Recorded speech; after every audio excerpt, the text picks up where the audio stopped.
Fala pessoal, sejam todos muito bem-vindos ao meu canal e no vídeo de hoje a gente vai falar sobre Apple, o porquê que eu invisto em Apple e o porquê, que ela tem as 5 vantagens competitivas de mercado.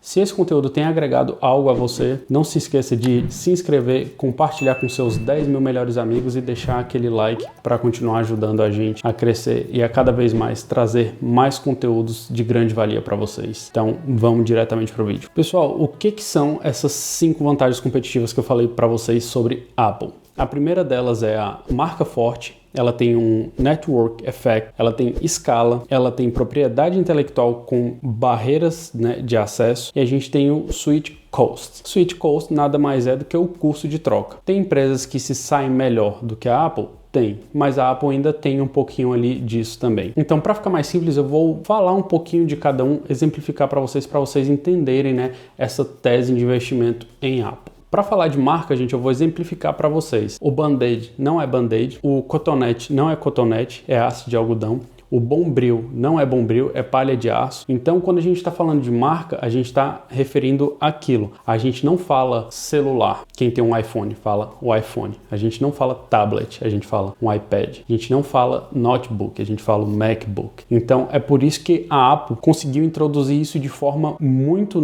arraigada na nossa mente. Ela conseguiu introduzir aquilo de uma forma que você não consegue mais falar notebook. Lógico, vai ter gente que vai falar, tá tudo bem. Mas a grande maioria das pessoas se retratam aos produtos com o nome dado pela Apple. Eles não falam simplesmente meu celular, eles falam meu iPhone, meu MacBook, meu iPad, meu Apple Watch, não meu relógio. Vocês entendem que onde ela entra, ela consegue fazer com que você remeta a marca dela e não simplesmente nomeie como algo simples. E uma das coisas, é que o Apple Watch hoje é o relógio mais vendido do mundo, ultrapassando grandes marcas como Rolex, Hublot, Fossil e todas essas marcas que são caras, mas mesmo assim não conseguiram se manter juntamente à Apple. E quando a gente fala de marca, a gente também tem a questão de valores da marca. Há muito tempo, uma das marcas mais valiosas era Coca-Cola, justamente porque você não falava, vou tomar um refrigerante, vou tomar uma Coca. E uma das lembranças que eu tenho é que a gente jogava apostado não valendo refrigerante, era valendo a Coca. Essa época a gente já estava um pouquinho melhor financeiramente, porque normalmente a gente jogava valendo um Mineiro, na época que era R$2 a garrafa de 2 litros de Mineiro. E a marca mais valiosa do mundo hoje, por incrível que pareça, mesmo que você não concorde, está tudo bem, é a Apple. E aí vem seguida de Amazon, Microsoft. E uma coisa que todas essas empresas têm em comum é que todas elas trabalham com tecnologia de forma pesada, fazem parte do ecossistema delas. O segundo ponto de hoje é o Network Effect. O que é isso, gente? Eu não sei se vocês vão lembrar, mas eu vou ajudar vocês, vou colocar aí na tela a imagem agora, de quando o Facebook estava com a ideia de criar a própria moeda, que começou com o nome de Diem e depois foi para Libra, e nenhuma delas foi para frente. Por quê? Porque começaram a receber dezenas de cartas dos congressistas por todo o mundo. Congressistas da Inglaterra, dos Estados Unidos, da Itália, até mesmo da Austrália. Por quê? Porque eles ficaram preocupados. Porque o Facebook tinha uma rede muito grande. E aí você imagina várias empresas com vários colaboradores pagando os colaboradores em moeda de Facebook, no Diem, na Libra. E aí tudo que ficasse dentro desse ecossistema, provavelmente essas pessoas não pagariam imposto. Por quê? Porque elas não transformariam em dólares, nem em dólares australianos, nem em euro e qualquer outra moeda que seja. Então isso gerou um perigo muito grande para o sistema financeiro. E aí eles reagiram e fizeram com que o Facebook deixasse esse projeto de lado. Mas quando a gente fala de Apple, uma coisa que veio, foi lançada recentemente, foram as AirTags, que são rastreadores que funcionam de acordo com a rede de iPhones que foi construída pela Apple. Ou seja, ela tem um efeito de rede muito eficiente. Estão utilizando as AirTags para rastrear os outros? Estão, mas não era o intuito, Enfim, o ser humano consegue deturpar tudo. O terceiro ponto, gente, é sobre escala. E uma das empresas que são referência nisso é também o Walmart. E por que eu tô falando das outras empresas, não somente da Apple? É porque existem empresas que dominam uns, mas não dominam os outros, mas a Apple se encaixa em todos eles. Quando nós falamos de Walmart, a gente está falando de aproximadamente 14 mil lojas. É loja pra burro, assim, é muita loja mesmo. Tanto que eles tinham um slogan que todo americano tinha um Walmart a 10 minutos de distância da sua casa. Eu testei, deu 11 minutos, então eles perderam. A brincadeira tem hora. Porém, o Walmart é uma excelente varejista, tem uma escala, uma logística de entrega muito boa, e ele era, né, o rei ali até 2017, talvez 2016, porque a Amazon veio sem freio, igual o foguete sem ré, antes do Elon Musk inventar o foguete. Porém, o Walmart ainda é extremamente competitivo e lucrativo quando a gente fala de escala. O Walmart tem uma margem de lucro de aproximadamente 24%. A única empresa que eu conheço ali no setor de varejo é a Target, que tem uma margem de lucro de 30%. Se a gente for falar de Costco, que eu já fiz uma live para vocês também, já falei sobre o supermercado no Instagram. Não é só um supermercado, né? Lá vende de tudo. Eles têm uma margem de apenas 13%. Ou seja, o Walmart é muito competitivo e também uma referência quando a gente fala de escala. Mas a gente não pode esquecer da Amazon, né? Que, segundo uma pesquisa que saiu em 2021, vou procurar para colocar para vocês, se eu não colocar na tela, vai estar no link aqui embaixo. A cada 10 pacotes entregues na casa dos americanos, 5 pertenciam à Amazon, ou seja, ela detém ali basicamente 50% do mercado. Não é exatamente isso, a gente está falando simplesmente o que chega na ponta, mas as estatísticas mostram que chega a 39% de dominância no mercado. É bastante coisa. E quando a gente fala de escala da Apple, não tem nem o que se falar, né? Toda a logística que eles fazem em 7 dias para distribuir iPhone pelo mundo chega na Índia, na China, nos Estados Unidos, demora um pouquinho, mais chega no Brasil, mas chega na Inglaterra, Portugal, Espanha. Eles fazem toda aquela logística e conseguem distribuir de forma excelente, maravilhosa. Tem problema? Tem, mas ao meu ver é excelente, maravilhosa, porque eu sou acionista, né? Eu tenho que fazer com que também a companhia se saia bem, fazer minha parte. E quando a gente fala do quarto ponto, que é propriedade intelectual com dificuldade de acesso, a gente tem que lembrar da Monsanto. É uma empresa com atuação multinacional e eles trabalham na área de agricultura e biotecnologia. Eles têm lá algumas patentes em relação à questão de produção de soja, feijão, os transgênicos e toda aquela coisa para melhorar tanto na quantidade de produção e resistência às pragas. Mas a gente não pode esquecer também da Apple. A Apple vive brigando por patente, ela chegou a ter alguns problemas com o Apple Watch. Uma outra empresa processou a Apple alegando que ela havia quebrado a patente com aquela questão de medir a oxigenação, medir os batimentos, realizar a questão do ECG, que é um eletrocardiograma, né? Então, ela também tem os seus pontos. Se ninguém lembra, né? Ela tem a briga com a Gradiente no Brasil pela patente do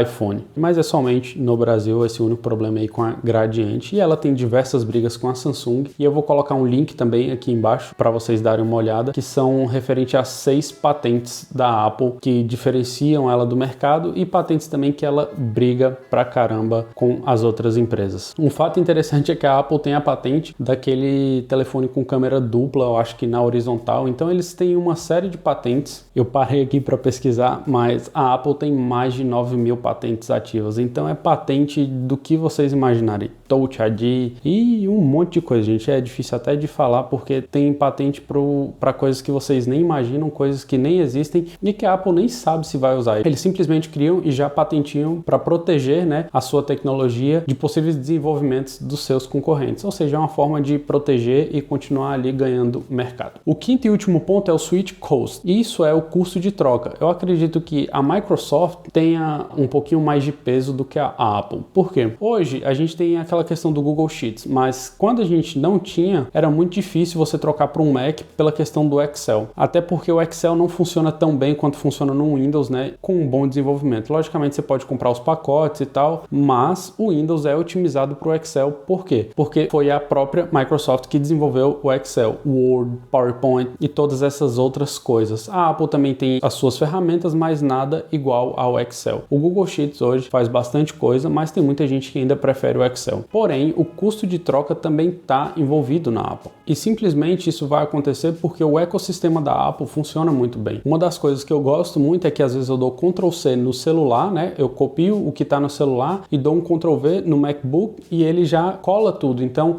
isso facilita muito para eu fazer a criação de roteiro, eu pegar alguns dados e criar os documentos. Então, todo esse ecossistema funcionando é muito bom. Uma outra coisa que eu utilizo bastante é que na Apple TV eu perco o controle a cada 10 minutos. E toda vez que eu perco o controle, eu utilizo o celular como controle. Então isso funciona muito bem, é tudo muito integrado. Então o custo de troca, para eu ter, talvez para eu trocar para um Samsung, e aí eu perco o controle da Apple TV, como é que eu vou mexer? Aí eu vou ter que parar tudo, ficar procurando. Então são essas pequenas comodidades que vão te deixando preso dentro do ecossistema e fazendo com que a empresa gere todo esse valor. E resumidamente eu vou falar aqui os pontos, né? Por quê? A Apple é conhecida mundialmente, tá? A gente tem milhões de usuários com iPhone na mão, com Mac, com iPad e qualquer outro que seja os produtos, com AirTags agora, com os AirPods. Para vocês terem uma ideia, só os AirPods faturam mais do que a Netflix fatura, ou seja, os AirPods dentro da Apple são maiores do que a Netflix como um todo. Ela possui uma distribuição muito eficiente, às vezes eu compro coisa que a gente comprou da última vez, foi um HomePod Mini, eu tinha a opção de pegar no mesmo dia com 1 hora em uma loja próxima, tá, aqui de casa, ou simplesmente poderia aguardar que pagando $9 chegaria até o final do dia ou no dia seguinte, ou se eu não quisesse eu poderia aguardar 2 dias que chegaria de forma gratuita aqui em casa o produto, ou seja, ela tem uma escala, ela tem toda essa logística, até mesmo da entrega, muito eficiente. E como eu falei para vocês, dificilmente os consumidores, até mesmo eu, vou trocar de sistema. É muito difícil eu comprar um Samsung, é muito difícil eu comprar um Xiaomi, eu não tenho a pretensão, né? Enquanto eu puder, eu vou utilizar a Apple porque eu gosto muito do ecossistema e esse vídeo está sendo gravado de um iPhone 13, ou seja, está tudo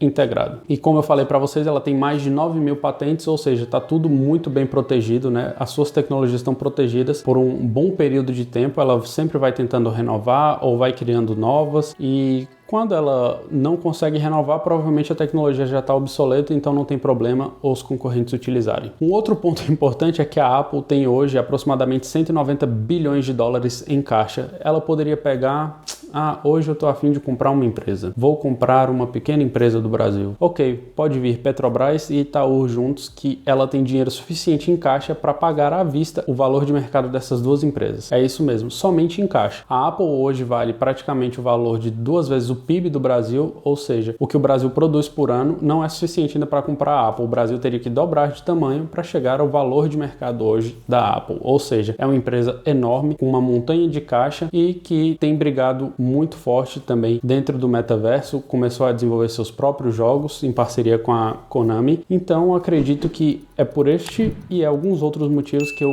invisto e continuo investindo em Apple. Mas a pergunta que não quer calar, e aí, você também investe em Apple? Tamo junto e até o próximo vídeo.